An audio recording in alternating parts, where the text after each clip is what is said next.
मधल्या काळामध्ये आपल्या संरक्षण मंत्र्यांनी सांगितलं की अभी भी ऑपरेशन सिंदूर रुका नहीं है. एकूणच ते जे काय वातावरण होतं हे वातावरण आपल्याला काही नवीन नाहीये. कारण थोड्या थोड्या दिवसांनी म्हणा, काही वर्षांनी म्हणा, पाकिस्तान आपल्या देशावरती आतंकवादी हल्ले करतं. त्यावेळेला आपण सगळे उठून जागे होतो. सरकार पण चौकाळल्यासारखं उठतं. आपले सैनिक शौर्य गाजवतात. आणि याही वेळेला ज्या बातम्या येत होत्या त्या बातम्या जवळपास पाकिस्तान आपण पादाक्रांत करतो आहोत अशा स्वरूपाच्या बातम्या होत्या. शौर्याने तर म्हणजे सैनिकांनी तर शौर्याची परिसीमा गाठली होती. अचानक काय झालं, कुठून कळ फिरली, काय सांगता येत नाही. ट्रम्प म्हणतायत की त्यांनी युद्ध थांबवलं, व्यापारासाठी युद्ध थांबवलं. वातावरण म्हणजे मला आठवते की त्याच सुमारास आपल्या देशाचं नाव भालाफेकीमध्ये उज्ज्वल करणाऱ्या नीरज चोप्रानी एक पाकिस्तानी प्रशिक्षक आपल्या देशात बोलवलं होतं. आता ते आमंत्रण त्यांनी कधी दिलं होतं, द्यायला हवं होतं की नव्हतं, त्याच्यानंतर तो प्रशिक्षक तर काय आलेला नाही. पण त्या नीरज चोप्रांना जे काही अंधभक्त आहेत त्यांनी देशद्रोही बोलण्यापर्यंत मजल गाठली होती. त्याचा मनस्ताप त्यांना काय झाला असेल याची मला कल्पनाही करवत नाही. पण आता अचानक असं काय झालं की पाकिस्तान बरोबर आपण युद्ध पुकारलं होतं आणि त्याच पाकिस्तान बरोबर उद्या क्रिकेट मॅच खेळतो आहोत. तुम्हाला सगळ्यांना कल्पना आहे की ऑपरेशन सिंदूर केल्यानंतर जगभरामध्ये आपल्या पंतप्रधानांनी सर्वपक्षीय शिष्टमंडळ पाठवली होती. कशासाठी? तर आमची लढाई आतंकवादाच्या विरुद्ध आहे आणि आमच्या देशात आतंकवाद हा पाकिस्तान फैलावतो आहे. आता नेमकं मोदीजींचं काय म्हणणं आहे? मला असं वाटतं की ही देशभक्तीची थट्टा आहे. नुसती थट्टाच नाही तर देशभक्तीचा हा व्यापार चाललेला आहे. देशभक्तीचा व्यापार. यांना व्यापारापुढे देशाची सुद्धा आता काही किंमत राहिलेली नाहीये. राजनाथ सिंगना मला विचारायचंय आणि अमित शहाना सुद्धा मला विचारायचंय की तुम्ही आता हे युद्ध थांबवलंय हे जाहीर करणार आहात का? आणि ज्यांनी नीरज चोप्राला देशद्रोही म्हणाले होते, अगदी आपल्या सोफिया कुरेशी ज्या लष्करातले एक तडफदार महिला अधिकारी आहेत, त्यांना हे मी गदडे शब्द वापरतोय, नालायक शब्द वापरतोय, भाजपचे अंधभक्त हे पाकिस्तानची बहीण म्हणाले होते, आतंकवादियों की बहीण म्हणाले होते. त्या गदड्यांचं आता काय करणार? आणि पाकिस्तानबद्दल आपली नेमकी भूमिका तरी काय आहे? म्हणजे तुम्ही जे करता ते आम्ही सगळ्यांनी गपगुमानपणाने मान्य करायचं. तुम्ही जेव्हा म्हणाल त्यावेळेला पाकिस्तान मुर्दाबाद म्हणायचं. तुम्ही जेव्हा म्हणाल तेव्हा पाकिस्तानला तुम्ही मिठ्या मारायच्या. म्हणजे जवान तिकडे लढणार, जवान तिकडे शहीद होणार, आपले नागरिक, भारतीय नागरिक, अगदी हो मी असं म्हणेन की तेव्हा त्यांना धर्म विचारून गोळ्या घातल्या गेल्या होत्या, हिंदू म्हणून गोळ्या घातल्या गेल्या होत्या. आणि हे जर सत्य आहे तर भाजपच्या लेखी, पंतप्रधानांच्या लेखी देशाची आणि हिंदुत्वाची काही किंमत आहे की नाही? का हिंदुत्वापेक्षाही, देशापेक्षाही त्यांना व्यापार मोठा वाटतोय? हे त्यांनी स्पष्ट केलं पाहिजे. आणि असं काही नाहीये की जे म्हणाले होते ना की खून और पाणी साथ में नहीं बह सकता. म्हणून मी म्हटलं की असं काही नाहीये की एखाद्या खेळावरती आपण बहिष्कार टाकला म्हणजे काही लगेच जागतिक संकट ओढवतंय. अजिबात नाहीये. यापूर्वी सुद्धा अशा घटना घडलेल्या आहेत. मी तर म्हणेन ही अजून एक मोठी संधी आहे. जे पंतप्रधानांना जगभरामध्ये शिष्टमंडळ पाठवून जमलेलं नाही ते एका या सामन्यावरती बहिष्कार टाकून आपण जगाला दाखवू शकलो असतो की आतंकवादाच्या विरुद्ध आम्ही आहोत. आमच्या देशामध्ये पाकिस्तान हा दहशतवाद फैलावतो आहे, दहशतवादी घुसवतो आहे. आणि जोपर्यंत पाकिस्तान या कारवाया थांबवत नाही तोपर्यंत आम्ही पाणीच काय कोणतेही संबंध पाकिस्तानबरोबर ठेवणार नाही. आणि हीच भूमिका शिवसेना प्रमुखांची होती. मला आठवतंय मी स्वतः तेव्हा हजर होतो. जावेद मियादाद इकडे आले होते किंवा आला होता, त्याला तोंडावरती ठामपणाने बाळासाहेबांनी सांगितलं होतं, हिंदू हृदय सम्राटांनी सांगितलं होतं की हे सगळा फालतूपणा बंद कर. जोपर्यंत पाकिस्तान आमच्या देशाशी नीट वागत नाही तोपर्यंत क्रिकेट वगैरे मी माझ्या देशात होऊ देणार नाही. आणि मग मला आज खरोखर सुषमा स्वराज यांची आठवण येते. त्या परराष्ट्र मंत्री होत्या. आणि आत्ताचे जे आहेत जयशंकर, नुसतं नावात शंकर आहे, बाकी काय करतात कल्पना नाही मला. जयशंकर, कसला जय आणि कसला शंकर. हे जयशंकर तेव्हा त्यांचे मला वाटतं अधिकारी होते, सेक्रेटरी होते. त्याच्यानंतर दुसरं जे म्हटलं जातं की त्यावेळेला सरदार पटेल हे पंतप्रधान हवे होते. मला तर असं वाटतं की आज सरदार पटेल हे पंतप्रधान पाहिजे होते. कारण सरदार पटेल जर का असते तर आजपर्यंत पाकिस्तान शिल्लक राहिला नसता आणि पाकिस्तानबरोबर क्रिकेट खेळण्याचाही प्रश्न उभा राहिला नसता. आणि म्हणूनच मला आता तुमच्या सगळ्यांच्या माध्यमातून तमाम देशवासियांना एक आवाहन मी करतो, म्हणजे विनंती करतोय. उद्या शिवसेनेच्या वतीने आम्ही एक निषेध तर व्यक्त करतोच आहोत. हा निषेध राज्यभर होईल. मी तर म्हणेन संपूर्ण देशात जे जे देशभक्त आहेत त्यांनी हा निषेध केला पाहिजे. या हल्ल्याचं किंवा आपण जी पाकिस्तानवरती चढाई केली होती त्या हल्ल्याला प्रत्युत्तर म्हणून जी चढाई केली होती त्याला ही नावं चांगली ठेवतात. ऑपरेशन सिंदूर, मग ऑपरेशन महादेव. आता उद्याच्या मॅचला यांनी काय नाव ठेवले हे त्यांनी सांगावं. पण घर घर सिंदूर ही एक मोहीम ते राबवणार होते. हर घर सिंदूर भाजपवाले. आणि त्याचा तीव्र निषेध झाल्यानंतर त्यांना ती मोहीम गुंडाळावी लागली. आता हर घर से सिंदूर हा मोदींना पाठवला पाहिजे. आम्ही तर पाठवतोय. उद्या रविवार आहे, उद्या संध्याकाळी मॅच आहे. उद्या सकाळी साधारणतः 11च्या सुमारास राज्यभर शिवसेनेच्या महिला आघाडीतल्या सगळ्या कार्यकर्त्या या मोठ्या चौकात जमतील आणि एक मोठ्या डब्यात सगळ्या जणी सिंदुराच्या पुढ्या त्याच्यात टाकतील. आणि हे सगळे डबे राज्यभरातून मोदींना त्यांच्या पंतप्रधान कार्यालयामध्ये नजीकच्या पोस्ट ऑफिसमधनं, कारण त्याच्यात खासगी कुरिअर नेते जात नाही, त्याच्यामुळे ते जे काही अधिकृत मार्ग असेल त्या अधिकृत मार्गाने पंतप्रधान मोदींना हर घर से सिंदूर आता उद्या आम्ही पाठवणार आहोत. मी सर्व देशवासियांना सांगतोय की आत्ताच ही वेळ आहे. ही वेळ अशी होती किंवा आहे, अजूनही आहे, अजूनही वेळ गेलेली नाही. मोदींनी दमदारपणाने सांगायला पाहिजे नाही होगा, ये नहीं हो सकता. नाहीतर मग तुम्ही एका बाजून जाऊन गपचूप केक खाऊन यायचा आणि लढायला सैनिकाने जायचं. इकडे रस्त्यावरती देशभक्तीचे गाणे आणि पोवाडी, म्हणजे मी तर असं ती टाइम्स ऑफ इंडियाची बातमी आहे, थट्टा थट्टा म्हणजे किती थट्टा करायची.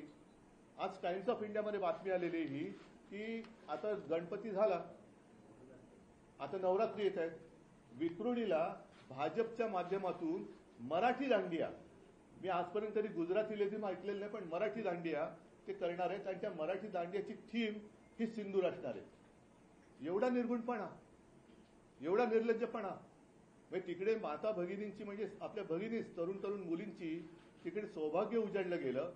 ते दृश्य तुमच्या माध्यमातून जी काही दिसली ती अजून देखील डोळ्यासमोरून हालत नाहीये. त्यांचा आक्रोश आजही कानामध्ये आपल्या घुमतो आहे. आणि हे निर्लज्ज देशभक्तीच्या नावाने सिंदूर वाटप काय करतायत, दांडिया काय खेळतायत. मग उद्या जे जे त्यांची मॅच बघायला जातील, एक गोष्ट मला जरा दिलासादायक वाटते की दरवेळेला हिंदुस्थान पाकिस्तानची मॅच म्हटल्यानंतर काही मिनिटांमध्ये तिकीट विक्री हाऊसफुल व्हायची. आणि आजपर्यंतची जी बातमी आहे की अजूनही म्हणावा तसा प्रतिसाद या मॅचला मिळालेला नाही. मग मला मोदींना प्रश्न विचारायचा आहे की तुमचे सगळे आंडूपांडू लोक आजूबाजूला बसलेत, म्हणजे अगदी बीसीसीआयचे जय शहा सुद्धा जर नीरज चोप्राला तुम्ही देशद्रोही म्हणणार असाल तर उद्या जय शाह तिकडे गेल्यानंतर जय शहा सुद्धा देशद्रोही आहे का याचं उत्तर आम्हाला पाहिजे. आणि जी लोक इकडे मॅच बघायला जातील ते देशद्रोही आहेत का?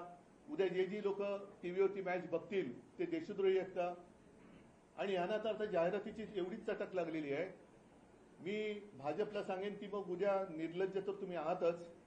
जो हिंदुस्थान पाकिस्तानचा क्रिकेट सामना चालू असेल त्यावेळेला तुम्ही तुमच्या दांडियाची जाहिरातमध्ये टाका, ऑपरेशन सिंदूरची, आणि दांडिया आहे सगळ्यांनी या, कारण ते करू शकतात. हा एवढा सगळा कळस बघितल्यानंतर आम्हाला असं वाटलं होतं की एक कणखर पंतप्रधान आपल्या देशाला लाभेल, म्हणून आम्ही तेव्हा त्यांना पाठिंबा दिला होता. पण आपली विदेश नीती सुद्धा ही सरपटणारी ठरलेली आहे. अतिशय म्हणजे बुळबुळीत गुळगुळीत पाटकणाहीन असं हे सरकार आपल्याला काही न्याय देऊ शकेल. आणि पाकिस्तान तर सोडाच, पण पाकव्याप्त काश्मीर आपल्या देशात परत आणू शकेल यावर आता माझा विश्वास नाही राहिलेला. तुम्ही जावेद मियादाचा जो उल्लेख केला, मागच्या वेळेस मुख्यमंत्री बोलताना म्हटले होते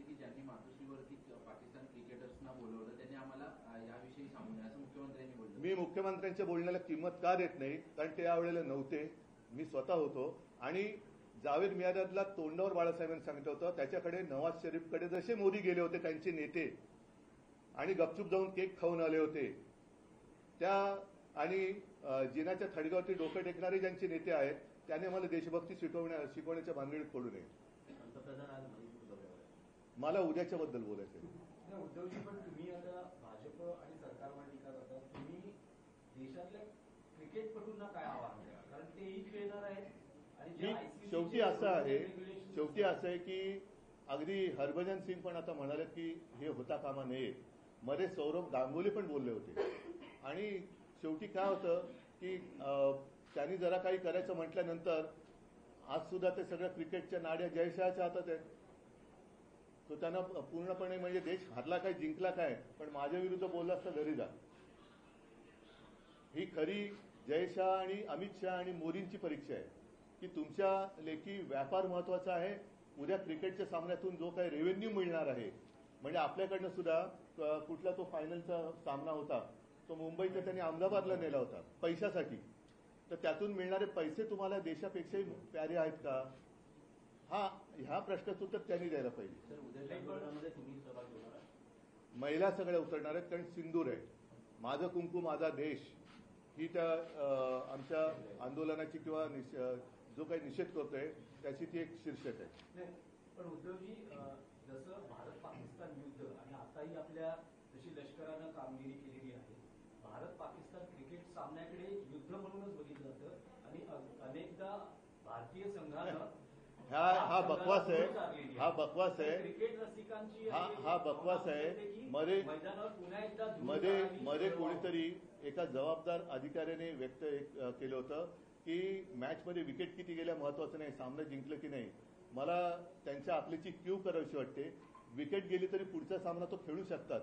इकडे शहीद झाल्यानंतर तो बिचारा त्याचं घरदार उजाडतं, तो पुन्हा उभा नाही राहू शकत. त्याच्यामुळे क्रिकेटमधली विकेट आणि शहीद होणं याच्यातला फरक हा फार मोठा आहे. त्याच्यामुळे क्रिकेट आणि युद्ध या सगळ्या गोष्टी या भंपकपणा आहे. यांना व्यापार करायचा आहे. यांनी देशभक्तीचा व्यापार सुरू केलेला आहे. कल भारत और पाकिस्तान का मैच होने वाला है, इसको लेकर शिवसेना लगातार आपत्ति जाहिर करती रही है, किस बात पर आपत्ति है?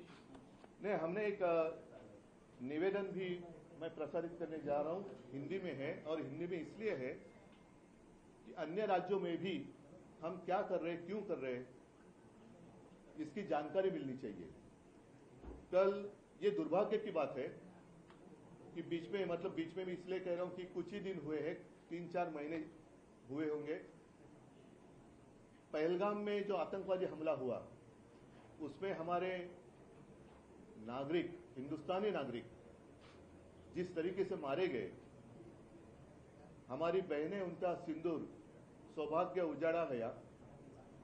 आज भी वो घाव भरा नहीं है. और उसका उत्तर देने के लिए हमारे सरकार ने एक कार्रवाई की थी पाकिस्तान के ऊपर. पाकिस्तान के ऊपर क्यों की? आतंकवाद का हमला सामना अगर करना है तो पाकिस्तान के खिलाफ क्यों? क्योंकि इसलिए पाकिस्तान हमारे देश में आतंकवाद फैला रहा है, आतंकवादी हमले कर रहे हैं, हमारी माताएं बहनें जो है उनका सौभाग्य जो है उजड़ रहा है. अब ऐसा नहीं चलेगा. हमेशा हम तो कहते हैं, लेकिन सिर्फ कहते हैं, करते कुछ नहीं है. अब समय तो था, हमारी सेना अंदर घुसी भी थी, हमले भी अच्छे हो रहे थे, कर रहे थे.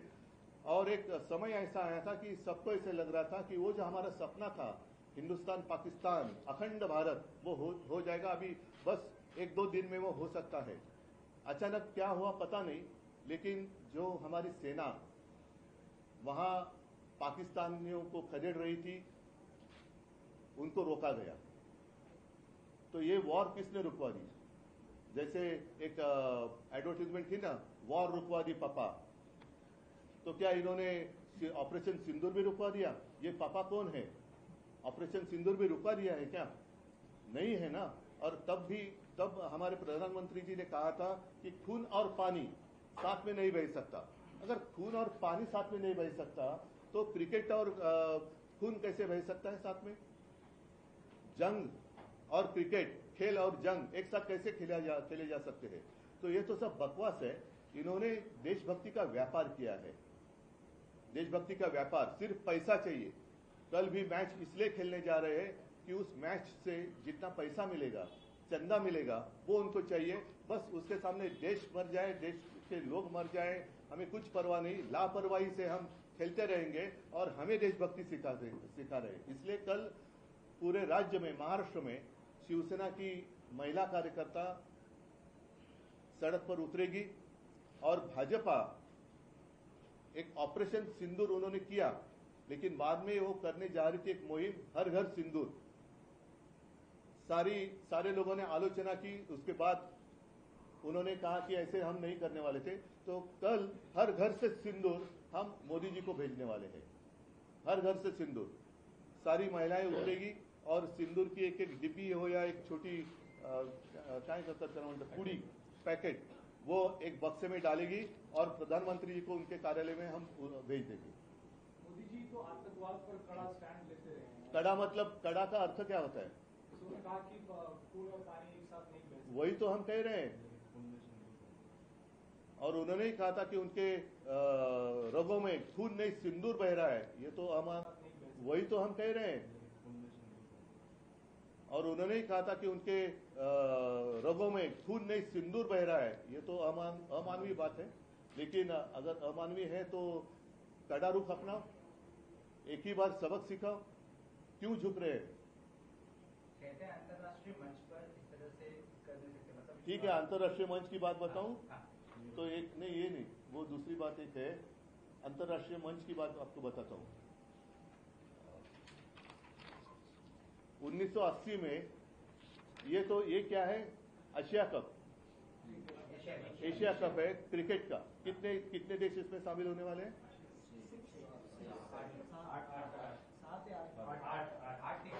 8। और ओलंपिक में कितने होते हैं? पूरे दुनिया से लोग वहां आते हैं।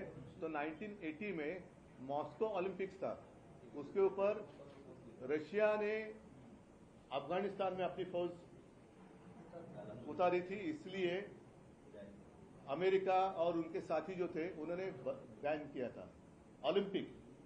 फिर उन्होंने 1980 में बहिष्कार किया था, इसलिए रशिया ने 84 का जो ओलंपिक था शायद लॉस एंजलिस में, उसके ऊपर उन्होंने बहिष्कार डाला था।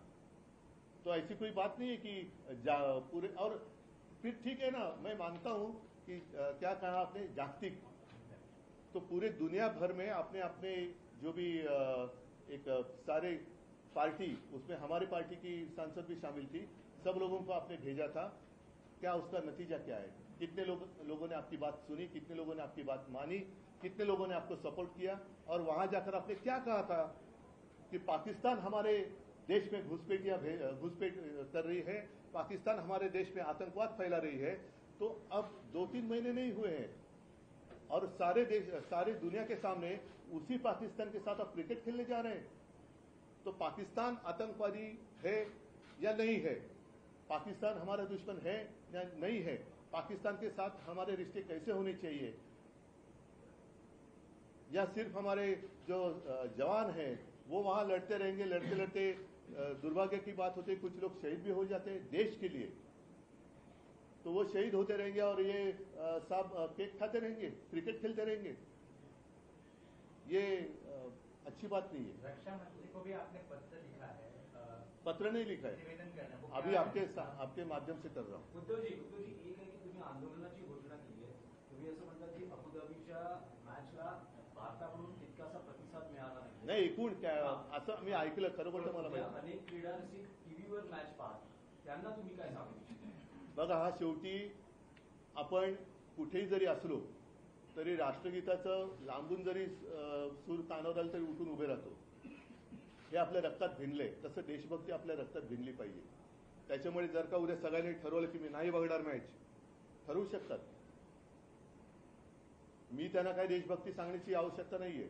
पण जसं अद्याप म्हणजे अजूनपर्यंत मी म्हणतो, उद्याचं मला माहित नाही, कारण हे लोक पुन्हा बीसीसीआय कडनं यांच्याकडे पैसा अफाट आहे, एक दिवसाच्या जाहिरातीसाठी करोडो रुपये घालतात तर एका सामन्यासाठी सुद्धा करोडो रुपये टाकून तिकीट विकत घेतील आणि पुन्हा इथून 500 रुपये देऊन लोक पण पाठवतील, काही सांगता येत नाही. तर उद्याच्या मॅचवरती देशभक्त जो आहे त्यांनी जरा आपण ते गाणं आहे ना त्यावेळेचं युद्धाचं, जरा याद करो कुर्बानी. अरे कधीतरी तुम्ही या गोष्टी लक्षात ठेवणार आहात की नाही, की रात गई बात गई, हो गया अभी चलो नया दिन नया सवेरा. नहीं, ऐसे नहीं चलेगा. जो भी कुछ हो रहा है वो जब तक रुकता नहीं, पाकिस्तान को हम सबक सिखाते नहीं, तब तक मैं तो मानता हूं पाकिस्तान के साथ सारे संबंध रोकने चाहिए या तोड़ने चाहिए. म्हणजे तुमचं थेट आवाहन आहे की हा सामना टीव्हीवरही क्रिकेट रसिकांनी पाहू नये. मी आवाहन करायला मी म्हटलं ना की हे मला असं वाटतं जसं राष्ट्रगीताला आपण नकळत जरी ऐकायला सूर त्याचे आले जनगणमन तरी उठून उभे राहतो, हे आपल्या रक्तात भिनलंय. तसं देशभक्ती सुद्धा आपल्या रक्तात ही भिनलीच पाहिजे. जोपर्यंत देशभक्ती अंगामध्ये सिंदूर नाही, अंगात देशभक्ती भिनली पाहिजे. सर, कल इंडिया वर्सेस पाकिस्तान मैच वही तो चल रहा है. 2 दिन पहले ही पीएम मोदी ने ट्रंप को भी बड़े सॉफ्टली जवाब दिया था ट्वीट से. तो क्या ये हमारे मैच के लिए आमंत्रित किया नहीं ना. It's not about that, it वाज अबाउट टेरिफ. तो क्या ये हमारे फॉरेन डिप्लोमेसी पे इम्पैक्ट कर रहा है संपूर्ण? पहली एक बात तो ऐसी है कि हमें या आपको भी क्या हमारी फॉरेन पॉलिसी क्या है कुछ समझ में आई है बात? ये सवाल मैं आपको पूछ रहा हूं, आपके समझ में आई है बात? मेरे तो नहीं आई है. और मुझे तो ऐसी आशंका है कि शायद प्रधानमंत्री की समझ के बाहर की बात है. कारण उस वक्त मैंने अभी जो जिक्र किया, सुषमा स्वराज जी थी हमारे विदेश मंत्री, और तब भी ये ऐसी बात आई थी हिंदुस्तान पाकिस्तान क्रिकेट की मैच, और तब उन्होंने करारा जवाब दिया था कि ये नहीं हो सकता, ये खेलना अच्छी बात नहीं है. और तब ये जयशंकर उनके सेक्रेटरी थे, अब सेक्रेटरी मंत्री बनने लगे. उद्धव जी, इंडिया पाकिस्तान मैच के खिलाफ आप बोलते रहे, लेकिन बीजेपी आरोप लगाती है कि पाकिस्तानी क्रिकेटर मातोश्री आते रहे हैं. मैं तो उनको यही कहना चाहता हूं, या क्या इसका मतलब ये है कि वो बाला साहब की देशभक्ति पर आशंका ले रहे हैं, सवाल उठा रहे हैं? इतनी उनकी औकात है, इतनी उनकी औकात है क्या बाला साहब की देशभक्ति पर आरोप लगाने की? इतनी औकात है भाजपा की? पहले आप वो, मैं तो कहता हूं औकात में रहे शब्द मैं सोच समझकर जानबूझकर यूज कर रहा हूं कि मैं सारे लोगों को कहता हूं जो कि भाजपा के अंधभक्त है, और वो अगर बाला साहब की देशभक्ति पर कुछ आशंका जता रहे तो वो औकात में रहे. क्योंकि बात स्पष्ट है, जावेद मियादाद के घर बाला साहब नहीं गए थे, जैसे मोदी जी गए थे नवाज शरीफ के घर बर्थडे विश करने के लिए और केक खा के आए थे, वैसे बाला साहब नहीं गए थे. जावेद मियादाद यहाँ मातोश्री में आए थे और बाला साहब ने उनके मुंह पर कहा था कि ये नहीं हो सकता, और हमने होने नहीं दिया था. और शायद वो जो दुख है कि तब मैच होती तो भाजपा वाले देखने के लिए जा सकते थे, लेकिन वो उनका मौका उनको नहीं मिला, इसलिए वो पेट दर्द है. लेकिन फिर से मैं कहता हूं कि बाला साहब के ऊपर आरोप लगाने के लिए या लगाने से पहले सारे भाजपाइयों को मैं कहता हूं कि औकात में रहे. ठीक है, चलो धन्यवाद. जय हिंद, जय महाराष्ट्र.